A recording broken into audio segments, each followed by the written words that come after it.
Shalom pemirsa Nilai Kehidupan yang dikasihi Tuhan, kita berjumpa lagi di dalam program ini. Saya percaya bahwa berkat lindungan, pemeliharaan, dan penyertaan Tuhan senantiasa bersama-sama dengan pemirsa sekalian. Salib adalah sesuatu yang diciptakan oleh bangsa Romawi jauh sebelum Kristus ada. Dan salib selalu ditujukan untuk sebuah hukuman dan penghinaan bagi orang-orang yang tidak layak hidup di dunia ini. Tetapi kita tahu bahwa salib juga sudah diubah oleh Tuhan Yesus sedemikian rupa menjadi simbol kemenangan bagi kita orang-orang percaya. Hari ini Pendeta Dr. Rubin Adi Abraham akan menyampaikan kebenaran firman Tuhan kepada kita mengenai salibnya yang mengubah hidupku. Saya percaya bahwa hidup kita sekalian akan diubahkan terus-menerus oleh Tuhan ketika kita datang kepada salib Kristus. Mari kita buka hati bersama-sama dan kita nikmati kebenaran firman Tuhan yang pasti akan menjadi berkat buat kita semua. Selamat menikmati firman Tuhan. Shalom pemirsa sekalian, senang sekali saya Rubin Adi Abraham bisa menjumpai Anda lagi dalam program ini. Pada minggu-minggu menjelang kita mengenang sengsara dan kematian Tuhan Yesus, saya ingin mengajak saudara merenungkan firman Tuhan dengan judul Salibnya Mengubah Hidupku. Saudara, peristiwa kesengsaraan Yesus sehingga dia mati di atas kayu salib merupakan rangkaian peristiwa yang sangat berat dalam kehidupan Yesus. Pada malam sebelum dia ditangkap, dia berdoa semalam-malaman. Tiba-tiba datanglah orang-orang menangkap dia setelah dia dikhianati oleh Yudas, salah satu muridnya, dengan ciuman. Dan kemudian dia diadili sebanyak 6 kali kepada Imam Hanas, Kayafas, kepada Majelis Sanhedrin, kepada Pilatus, kepada Raja Herodes, dan akhirnya kembali lagi kepada Pontius Pilatus. Dan kemudian dia divonis untuk menjalani hukuman mati. Saudara tahu dia harus memikul salib yang kira-kira 50 kg beratnya, melewati jalan yang berbatu, namanya jalan Via Dolorosa. Kakinya diikatkan pada kedua penjahat yang sama-sama ikut disalibkan bersama dengan Yesus. Sehingga ketika kakinya diikatkan, kalau dia jatuh karena lengannya memegang salib, maka tentu yang akan pertama menghantam ke tanah yang berbatu-batu itu adalah mukanya. Sehingga mukanya menjadi hancur. Alkitab juga mencatat Yesus 39 kali mengalami pukulan dengan cambuk oleh orang-orang Romawi. Dan cambuk itu ujungnya bercabang dengan kait-kait besi yang ketika dipukulkan pada tubuh Yesus itu akan mencabik dagingnya, merobek tubuhnya. Mahkota duri dibenamkan kepada kepalanya, menyebabkan luka di sekujur tubuhnya. Dan paku yang dipasangkan pada tangan dan kaki Yesus sekitar 15 cm panjangnya. Dan paku ini adalah paku yang tidak steril.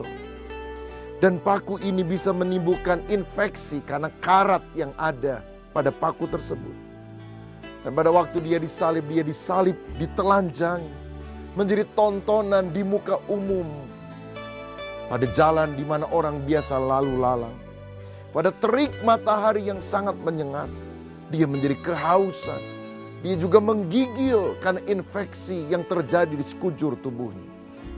Saudara, sengsara yang sangat berat yang Yesus mau lakukan. Pertanyaannya, mengapa Yesus rela mati di kayu salib? Yang pertama, Yesus rela mati di kayu salib untuk menyelesaikan segala problema manusia. Dalam Yohanes 19 ayat 30, ketika Yesus ada di atas kayu salib, dia berkata, sudah selesai. It is finished. Tetelestai. Sudah selesai, kata Yesus. Saudara, waktu dia bicara sudah selesai, paling tidak ada 2 problema manusia yang dia selesaikan, yaitu dosa dan penyakit. Yesaya pasal 53 ayat yang kelima berkata demikian. Tetapi dia tertikam oleh karena pemberontakan kita, dia diremukkan oleh karena kejahatan kita, ganjaran yang mendatangkan keselamatan bagi kita ditimpakan kepadanya, dan oleh bilur-bilurnya kita menjadi sembuh.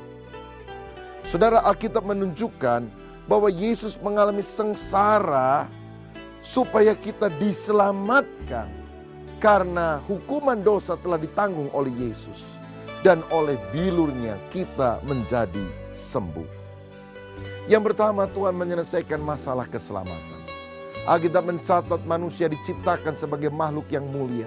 Tetapi kemudian sudah jatuh ke dalam dosa. Sehingga manusia harus binasa dan masuk ke dalam penghukuman di api neraka. Manusia tentu mencoba menyelamatkan diri dengan amal, perbuatan baik, kesalehan atau apapun juga. Tetapi itu tidak akan pernah membebaskan kita dari hukuman. Karena manusia sudah menjadi seteru Allah, musuh daripada Allah. Dan terpisah dari Tuhan dan kerajaan sorganya. Tetapi Yesus yang penuh kasih rela datang ke atas muka bumi. Dialah yang kemudian menanggung hukuman dosa yang seharusnya ditanggung oleh manusia. Sehingga orang yang bertobat dan percaya kepada Yesus. Yesus yang sudah menggantikan posisi kita. Yesus yang sudah menebus. Artinya seperti seorang budak. Kita ini sudah terjual di pasar dosa. Tapi Yesus telah membayar lunas dengan darahnya. Sehingga akhirnya kita yang beriman kepada Yesus tidak usah binasa. Tetapi dosa kita sudah ditanggung oleh Dia. Dalam Roma 8 ayat yang pertama dikatakan, demikianlah sekarang tidak ada penghukuman bagi mereka yang ada di dalam Kristus Yesus. Orang yang beriman kepada Yesus sudah tidak akan dihukum lagi. Sudah tidak akan masuk ke dalam neraka lagi. Karena Yesus sudah menanggung segala dosa kita di atas kayu salib. Dan di atas kayu salib Dia memperbaiki hubungan yang rusak antara Tuhan di sorga dan manusia di atas muka bumi. Yesus tergantung antara langit dan bumi untuk menghubungkan kedua pihak yang bermusuhan menjadi bapa dan anak yang saling mengasihi dan berangkulan. Saudara, pada Perang Dunia yang kedua, ada seorang yang melukis sebuah lukisan yang menggambarkan suasana perang tersebut. Lukisan itu menggambarkan seorang insinyur yang sedang memperbaiki kawat telepon di tengah sebuah lapangan. Karena kawat teleponnya putus sehingga orang tidak bisa berkomunikasi. Padahal tempat itu merupakan salah satu pos pertahanan dari serangan musuh. Dan telepon itu menghubungkan ke markas besar untuk sesekali bisa minta bantuan dari markas besar itu. Nah, saudara, ketika gambar itu dibuat, si insinyurnya dilukiskan sedang menyambungkan kabel telepon. Dan ketika kabel telepon itu sudah selesai disambungkan sehingga bisa terkirimlah berita ke kantor pusat. Ada musuh yang menembak dia dan dia jatuh mati. Dan judul daripada lukisan ini adalah sudah selesai. Dia memang jatuh mati, tetapi pekerjaannya menyambungkan kabel telepon sudah selesai. Saya rasa ini juga gambaran apa yang dilakukan oleh Yesus di atas kayu salib. Dia menghubungkan antara Bapa surgawi dan manusia di bumi melalui kematiannya. Sehingga kita menjadi anak yang diterima oleh Bapa dan diberikan anugerah keselamatan. Karena itu betapa pentingnya kita menerima Yesus sebagai juru selamat. Sehingga dosa kita diampuni. Sehingga kita bisa mendapatkan juga jalan pulang menuju surga. Satu kali ada seorang anak di Inggris yang tersesat. Dia lupa jalan pulang menuju rumah. Padahal dia masih kecil. Ada seorang polisi yang mendekati dia yang bernama Peter Hanlon. Dan polisi bertanya, kamu masih ingat alamat rumah kamu? Tidak. Nomor telepon? Juga tidak. Apakah di dekat rumah kamu ada sekolah misalnya? Atau ada mall, pusat perbelanjaan? Anak itu juga bilang tidak. Waduh, polisi berpikir, di mana nih rumahnya? Tiba-tiba dia berkata, apakah rumahmu dekat gereja? Oh iya, kata si anak. Rumah saya dekat gereja. Dan di gereja itu ada kayu salib besar berwarna putih. Dan kemudian anak ini berkata, antarkan saja saya ke gereja dengan kayu salib besar itu. Dan dari sana saya akan menemukan jalan pulang. Saya yakin saudara secara rohani ini juga bisa kita alami. Kalau kita pergi diantarkan pada kayu salib Kristus, kita bisa berjalan pulang menuju sorga. Karena Yohanes 14 ayat yang ke-6, Yesus berkata, "Akulah jalan, kebenaran dan hidup. Tidak seorang pun sampai kepada Bapa kecuali melalui aku." Yesus rela menanggung sengsara supaya dosa kita diampuni, supaya kita diselamatkan. Mari kita melihat sebuah video klip bagaimana sengsara Yesus demi keselamatan saya dan saudara, orang berdosa yang mau bertobat kepada Yesus. Bapa, kulit kehu,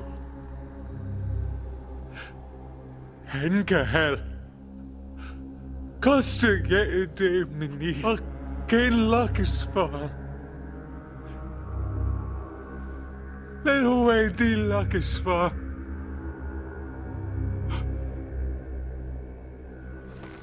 Levaviu kan, Abba, levaviu kan. Tredicim! Quattordicim! Quindicim! Tredicim!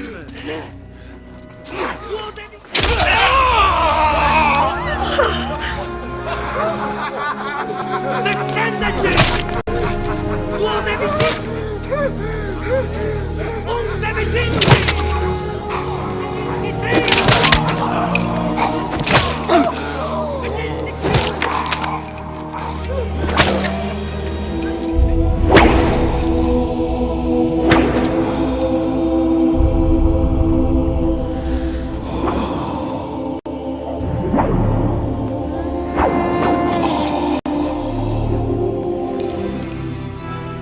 Down the Via Dolorosa in Jerusalem that day, the soldiers tried to clear the narrow street, but the crowd pressed in to see the man condemned to die on Calvary.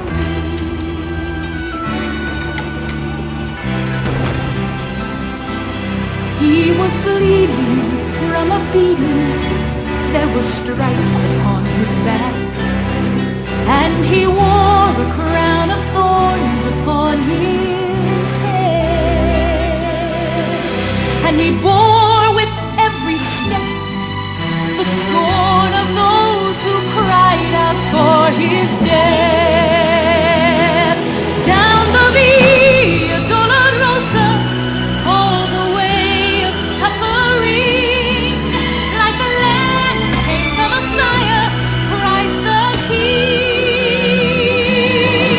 But he chose to walk that road out of his love for you and me. Down the Via Dolorosa, all the way to Calvary.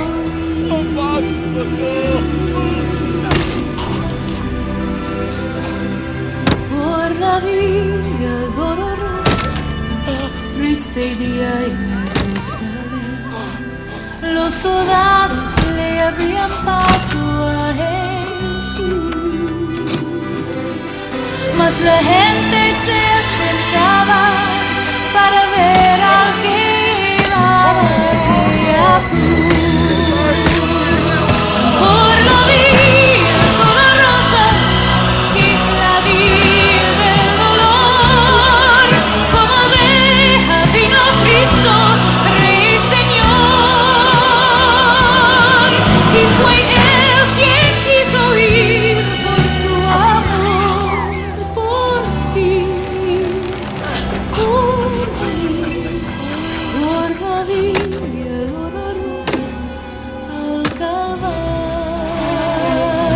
y a morir. The blood that would cleanse the souls of all men made its way to the heart of Jerusalem.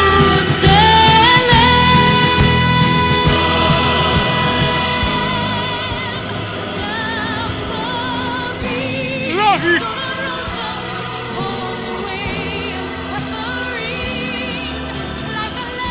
Ilahi!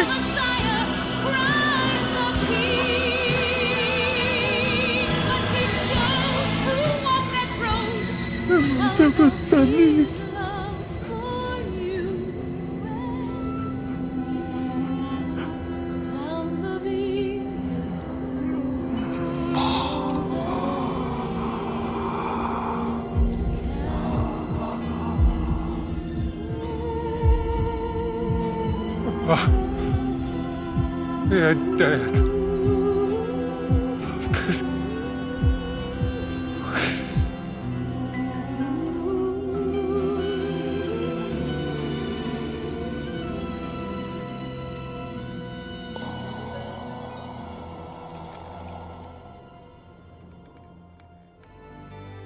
Pemirsa sekalian, untuk apakah Yesus rela mati di atas kayu salib?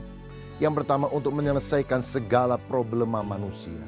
Problem manusia yang pertama adalah masalah dosa yang menyebabkan maut. Tapi Yesus telah menyelamatkan manusia. Tetapi dia bukan hanya memberikan keselamatan, dia juga memberikan kesembuhan. Sebab Alkitab tadi berkata, oleh bilur Yesus kita sudah disembuhkan. Yesus mengalami penderitaan yang sangat hebat. Bahkan dia mengalami kematian di atas kayu salib untuk menanggung segala penyakit kita. Dan kalau Yesus sudah membayar lunas semuanya, kita tidak usah membayar lagi dengan kesakitan yang kita derita. Misalnya kalau saudara pergi ke sebuah restoran, lalu ada seorang berkata, makan aja semuanya. Saya yang bayar, saya sudah titip uang untuk kamu nikmati semuanya. Apa yang kita lakukan? Setelah kita makan, apakah kita membayar lagi sejumlah uang tertentu? Tentu saja tidak, karena semuanya sudah lunas dibayar.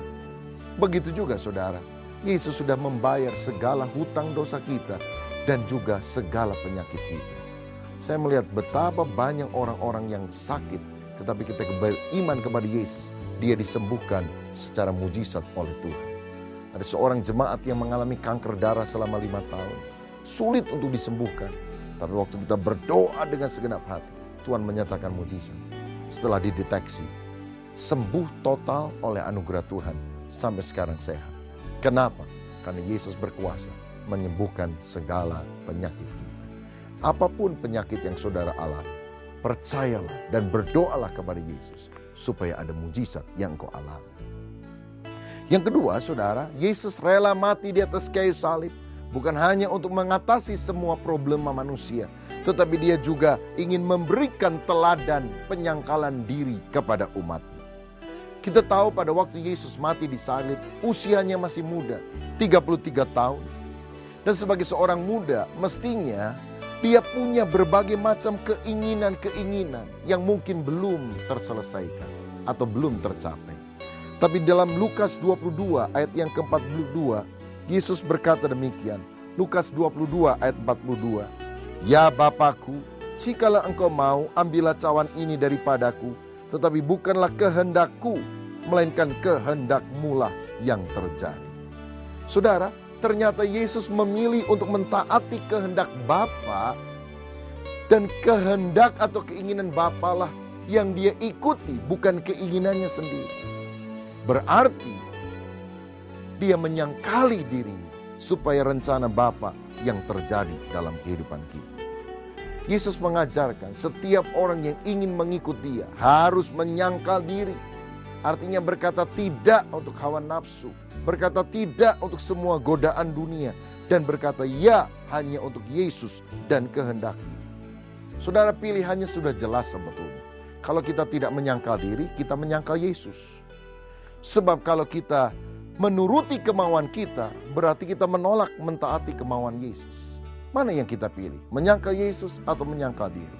Kalau kita tidak mau menyangkal Yesus, kita harus menyangkal diri kita dan mematikan segala keinginan daging. Galatia 5 ayat 24 berkata demikian. Barang siapa menjadi milik Kristus, ia telah menyalibkan daging dengan segala hawa nafsu dan keinginannya. Pemirsa sekalian, menyalibkan daging artinya menolak untuk mentaati segala godaan-godaan dosa yang datang dalam kehidupan kita. Dan orang Kristen sejati harus mau mematikan keinginan nafsu. Biasanya menjelang Paskah, orang-orang di Filipina ada yang melakukan prosesi penyalipan. Dan ini seringkali diliput oleh media massa. Tapi saya mau katakan, banyak orang mau melakukan prosesi penyalipan, tapi belum tentu dia bisa menyalipkan hawa nafsunya. Pemirsa sekalian, ada begitu banyak nafsu yang harus kita atasi. Misalnya, nafsu untuk membalas orang-orang yang telah menjahati kita. Tapi sebaliknya kita harus mengampuni. Nafsu marah, nafsu untuk berkata-kata kasar. Ada seorang majelis ketika lihat rapot anaknya jelek, dia langsung bilang, bego lu. Anaknya kaget, dia bilang, loh Pak, kok Papa majelis bilang bego, kan kata-kata kasar. Wah, kaget si majelis, ditemplak sama anaknya. Dia bilang, nak, tahu nggak bego itu singkatan BEGO, bangkitlah engkau, gunakan otakmu, katanya. Saudara, dia mencari dalih lah. Tapi berapa banyak nafsu yang masih menguasai kehidupan kita. Kadang-kadang ada orang kalau ngomongnya kotor, ngomongnya kasar, saudara. Nafsu birahi, nafsu liar di dalam kehidupan. Ini semuanya harus ditekan, harus dimatikan. Dan dengan pertolongan Tuhan, walaupun dengan pergumulan, kita bisa mengatasinya. Jangan kita seperti Esau yang menjual hak kesulungan karena tidak tahan nafsu dan makan semangkuk kacang merah. Saudara, orang yang mati dalam kehidupan yang lama tidak tertarik lagi dengan hal-hal yang selama ini menarik hati yang disodorkan kepadanya. Kalau saudara punya opa yang doyan makan capcay misalnya, tapi kemudian opamu meninggal ada di peti mati, apa saudara datang bawa capcay? Lalu saudara bilang, opa bangun, ini ada capcay. Lalu dia bilang, mana capcaynya? Kan kabur semua orang. Walaupun selama hidupnya dia menyukai makanan itu, tapi kalau dia sudah mati, dia tidak tertarik lagi. Dulu mungkin kita tertarik untuk hal-hal yang duniawi, perkara-perkara dosa, nafsu. Tapi setelah mati dari keinginan hawa nafsu, begitu ada godaan, kita sudah tidak tertarik lagi. Teringatlah saya seorang yang bernama Agustinus. Dulu waktu masa mudanya, waduh, bejat moralnya, bergaul dengan para pelacur. Tapi satu kali dia bertobat sungguh-sungguh kepada Tuhan. Satu saat ketika dia berjalan di kota, dia berpapasan dengan pelacur yang biasanya dulu suka berzina bersama dengan dia. Dan kemudian wanita ini berkata, Gus, kemana Gus? Masa kamu lupa sama saya? Agustinus kaget juga, saudara. Tapi dia berkata, Agustinus yang lama sudah mati. Yang ada sekarang adalah Agustinus yang baru. Dia berjalan terus dan dia menjaga kekudusan bahkan sepanjang kehidupan. Saudara, mari kita setia untuk menyangkal diri kita sehingga kita tidak akan menyangkal Yesus. Ingat sekali lagi pilihannya hanya dua. Menyangkal diri atau kalau tidak kita akan menyangkal Yesus. Tapi orang yang menyangkal dirinya, dia tidak akan pernah menyangkal Yesus. Dan orang yang tidak menyangkal Yesus akan masuk ke dalam kerajaan sorga dan mendapatkan mahkota kehidupan. Teringatlah saya, sekian puluh tahun yang lampau, ketika komunis sangat merajalela kuat di Uni Soviet, ada 40 orang yang ditahan di Siberia karena dia beriman kepada Kristus. Ditelanjangi di sebuah musim dingin di mana salju turun dan mereka disuruh berbaris di luar, di lapangan. Mereka menggigil kedinginan dan satu-satu, saudara, dibawa ke tiang gantungan dan mereka ditanya, sangkal Yesus. Kalau kamu tidak mau menyangkal Yesus, mati di tiang gantungan. Ayo, sangkal dia atau tidak? Tapi orang-orang itu tidak ada yang mau menyangkal Yesus. Orang pertama diikatkan pada tali dan digantung, mati. Orang kedua, orang ketiga, orang keempat. Para perwira melihat semuanya. Mereka kagum juga melihat orang-orang Kristen tetap setia kepada Yesus sampai akhir hayatnya. Orang ke-30, orang ke-35, orang ke-39. Dan ketika terakhir orang ke-40 ditanya, kamu mau menyangkal Yesus atau tidak? Dia bilang tidak, aku lebih rela mati daripada menyangkal Yesus. Tiba-tiba ada satu pengawal yang berteriak, berhenti, jangan bunuh dia, biar saya saja yang menggantikan tempatnya. Teman-temannya orang komunis lain kaget, saudara. Wah, kenapa kamu begitu, kata mereka. Saudara, dia bilang, aku percaya sekarang bahwa Yesus itu benar-benar Tuhan. Jika tidak, bagaimana mungkin puluhan orang rela mati demi sebuah berita bohong? Pasti ada sesuatu di dalam nama Yesus. Dan aku dari sejak tadi melihat setiap kali orang mati, ada malaikat di surga turun memberikan sebuah mahkota pada orang pertama, kedua, sampai orang ke-39. Dan saya perhatikan sekarang, hanya tinggal satu mahkota dari surga yang tersisa untuk orang yang ke-40 ini. Teman-temannya bilang, mahkota mana kami tidak lihat. Rupanya hanya dia yang mata rohaninya dicelikan oleh Tuhan. Dan dia berkata, biar aku yang percaya kepada Yesus, walaupun untuk itu aku rela mati, karena aku merindukan mahkota dari surga. Akhirnya orang Kristen tadi dibebaskan, dan yang mati adalah prajurit komunis yang bertobat terima Yesus. Dan ketika dia mati digantung, mahkota ke-40 turun kepada dia. Dia masuk ke dalam kerajaan surga. Saudara, biarlah hari ini kita mengambil sebuah keputusan. Setia kepada Yesus apapun yang terjadi.